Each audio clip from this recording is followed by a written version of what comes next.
kusayimina uMagethi kusamina umfana kaMasango. Umnomzana Masango njalo. Ngangibona ngafaka eringi. Yaba nestress yaphuma. Bafethu uyazi uma ngabe uzophuma esibhedlela noma uzophuma erehab. Ngifundisa labo okungenzeka ukuthi basibona ukuthi engathi sihleli kahle kuma wheelchair basijoyina. Uyabona kunento ozohlangabezana nayo. Ngiyazama ukuthi ngikufundise-ke manje ukuthi yini into ongayicabanga. Mhlambe i-social worker. Yabo. I-social worker mhlambe i-social worker lesibhedlela ngobani? Ithami usufathi uphume lapha yana. Wena xhumana ne-social worker mhlambe likuhlanganise ne-social worker langakini. And then bese uyasazi wena isimo sakina ngithi. Uyayazi indawo yangakina ngithi. Uyazi ukuthi njengoba uzophuma esibhedlela nje. Fanele ukuthi mawufika kini kunama steps awu4 awu5. Nama steps awu3 awu2. Awazi ongena kanjani. Yabo. And awazi uphuma kanjani makuthiwa usuke sebekushile kade bekulandile ke ipass i-discharge. Usuthi mawufika endlini awazi ukwenza njani. Ngobani? Ndithamulele esibhedlela uyacabanga zonke lezo zinto. Makuthiwa ngiyaphuma lana ngizokwenza njani lapha ekhaya njengoba ekhaya isimo sinje. Yabo. Mhlawumbe ngabe uselokishini, ngabe kumasabhabhu, ngaba indawo yakini isuke yakhelwa abantu abahamba ngeenyawo, hayi abantu abahamba ngama-wheelchair. Wena into efathi uyicabange fast. It's either depend ukuthi limele yiphi position yethambo. It's either utshela i-social worker ukuthi alikise kwi-home lena abantu abakhubazekile. Ezinye futhi izinto esingenazo thina abantu abamnyama ama-home abantu abakhubazekile. Akusho ukuthi ukhubazeke ngayiphi indlela, kodwa thina saseke sikuthathe ngokuthi sizothi home yabantu abahamba ngama-wheelchair. Yabo kuba specific kuba right ngobani. Suke uthi mawuphuma ekhaya, uthi uma uphuma esibhedlela ungazi ukuthi fa uthatheni uhlanganise nani. Ngobani? Mawuphuma esibhedlela usuke uphuma kuthiwa discharge kodwa ukuyekini. Uhamba ne-wheelchair manje nje ubuye ekhaya. I-wheelchair izongena laphana. Ngobani? First thing mhlawumbe ke sithi angiyeke le yethu thina esathi masiphuma saphuma singenawo amakhaya. Fanele uphume uye eJondi. Yabo. Uphume eJondi. Hey ngizonitshela esinye story esenzeka kumina. Uphume eJondi. Uthi mawuthi uyafika la eJondi, okay, usumakile ukuthi okay into ezokwenzeka ngiye eroomini yami, ngiyangena ngiyaphuma eroomini yami kuphela. Ngiphuma ngiyoshawa ilanga, ngibona abantu, ngibuye ngiyangena. Nisothe out leyo nto, nikhiphe ezinye izinto ukuthi kungeneke. Yabo. Uma uzokhishwa mhlawumbe uzoqukula i-wheelchair ibekwe lapho. Kanti if mabu ukhuluma ne-social worker ekhaya kuyabheda. Ayikho indawo. Cela nitholele ihome yabantu abakhubazekile. Akhona. Yabo. Indaweni ke zeinhlanga. Ngoba thina abantu abamnyama akhona angisazi noma emlazi ikhona yini indawo yabantu abakhubazekile. NaseGoli isikhathi esiningi la ngeke ngizwe khona. Ngala kwezinye indawo ibhemile.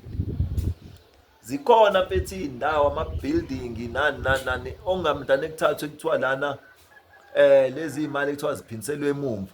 Lezi imali ekuthiwa ama-company menze 100% profit. Kuthathwe lezo imali ezifana njengalezo ngoDisemba, imali ekhishwa ama-company for Rosars. Thathwe kulezo imali sakhelwe kwakhiwe nje ihome yabantu abakhubazekile abahamba ama-wheelchair. Uyazi ke ukuthi i-aim ye-home yabantu abahamba ama-wheelchair kuthiwani.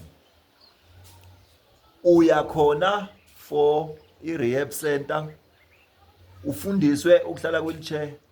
Uthi mawuqeda lapho hayi ukuthi uyokwakha uthi sekuyothiwa-ke sekuyi-RDP leyo ndawo. Indawo yokuthi uhlale kwesikhashana, ufundiswa nge-wheelchair, ufundiswa ngesimo, ufundiswa ukuthi kuyafundwa, yabo unikezwa amalesini ukuthi kuyafunda, kuyayiwa ey'koleni, usangafunda, usangakwenza ukuthi uthi, and then bese uyaphuma. Mhlawumbe-ke usutholile i-RDP yakho. Ingakho ebafethu ningixolele, ngizokhuluma ngoba isikhathi esincane, izinto ey'ningi, mhlawumbe ngigcina sengixuba yonke into ndawonye.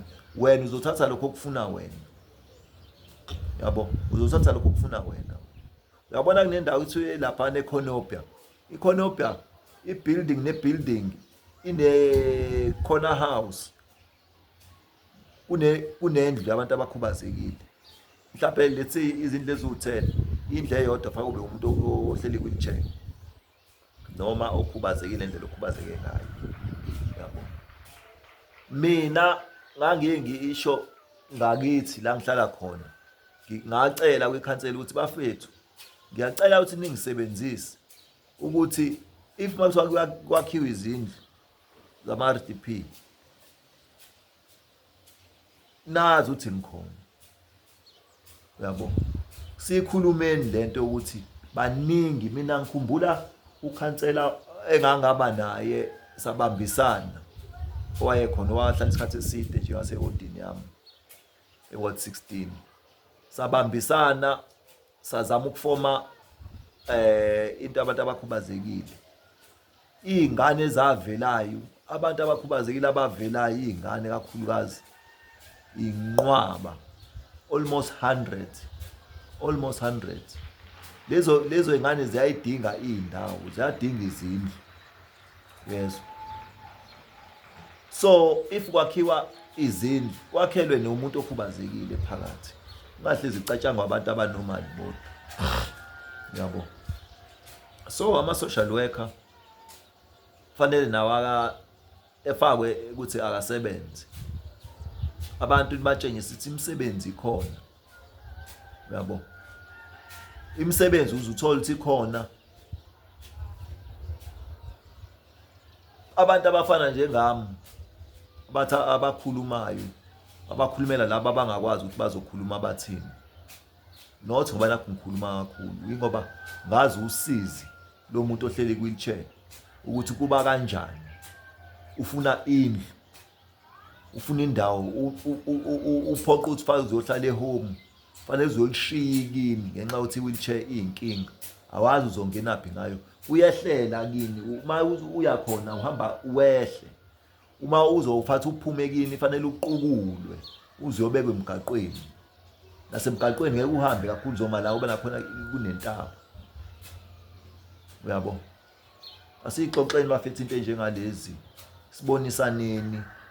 Ngizobeka uvo lwami ninwebe nani ngasemakini nasema-community, uma nihlangana nasemasontweni nixoxe lento. Ngobani iy'nkinga? Abantu abakhulumi. Ngobani? Basaba amahloni.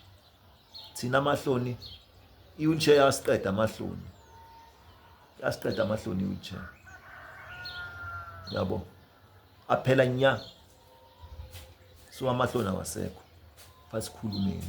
Otherwise masingakhuluma akekho uzosikhulumela. Ngobani? Sihleli kuma-wheelchair. Usingqeke nje nala ungqekezeke khona, abantu bathi uma bebona lesi singqeke, lo muntu odabukisayo insana abakhuluma into esiyo. Uyayibona leyo nto? Asikhulumeni bafethu lento, sisheshise mhlawumbe izolunga.